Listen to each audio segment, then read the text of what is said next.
Yo, what's one of guys? It's Houston Sports Talk back in the video today, and today we're going to be talking about some of the most recent NBA offseason news, and it has to do with Jonathan Kuminga. It's been reported that Jonathan Kuminga is linked to the Miami Heat.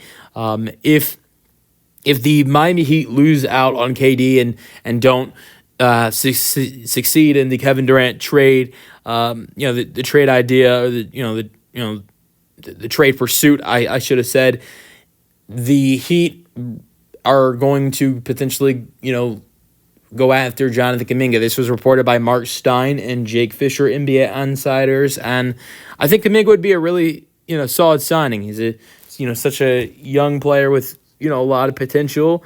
It's still 22 years old, even though he's been in the league for 4 seasons now, and so like I said, I still think there's a lot of potential for Kuminga. And this year, when healthy, he which that wasn't often, played solid, 15 points per game, 5 rebounds per game, 24 minutes per game, 47 games, 10 starts. I think one of the biggest problems for Jonathan Kuminga is he's not getting consistent minutes. You saw in the playoffs, the only times where he played consistent minutes were in the playoffs when Stephen Curry was injured or when Jimmy Butler was injured. You saw in that game 2 against the Rockets, Jimmy Butler leaves the game, Kuminga starts getting minutes. You saw it when Stephen Curry got injured. Kuminga starts getting minutes. It seems like in a postseason, Kuminga, and I don't know if you can go over a regular season, because Kuminga, Jimmy Butler was a late addition.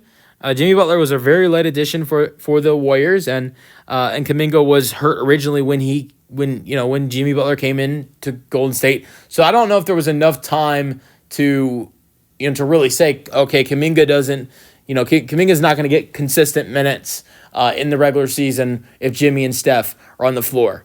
But we saw that in the postseason where he cannot get consistent minutes if Jimmy and Steph are on the floor. And he didn't do that. That's not his fault, because when he played good.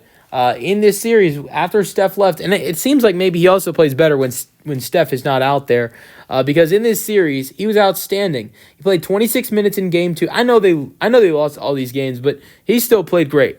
It's a team thing. Jimmy Butler did not play great. Podziemski struggled in a lot of those games. You can't look at I know Kuminga. Sure, did he do well and they lost? Yeah, but. They had a lot of other guys that should have played well alongside him that they didn't, even though Steph was injured.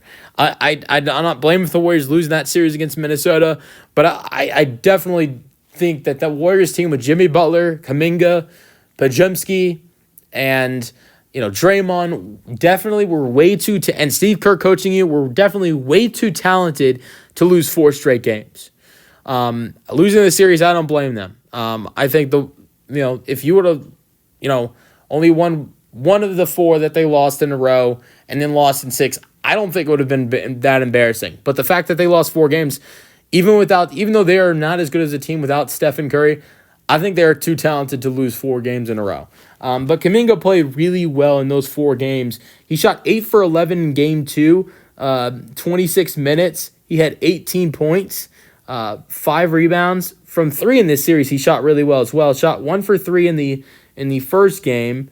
In the first game where he's getting consistent minutes in Game 2. Game 3 was 11 for 18, 3 for 4 from 3 with 30 points, 6 rebounds, 3 assists, 2 blocks. Game 4 was 30 minutes, 6 for 13 from the floor with 23 points, 1 assist, no rebounds, 1 steal. And then Game 5 for Kuminga was 11 for 23 in 32 minutes, 3 for 9 from 3, 26 points, 3 rebounds, 2 steals. So I think Kuminga could be a really good addition for this Heat team to pair next to Tyler Hero and Bam Adebayo and all the young guys on this team, Khalil Ware. And you could see that there's already a bunch of guys that are a big part of this future for the Miami Heat team right now. He'd be added to that list.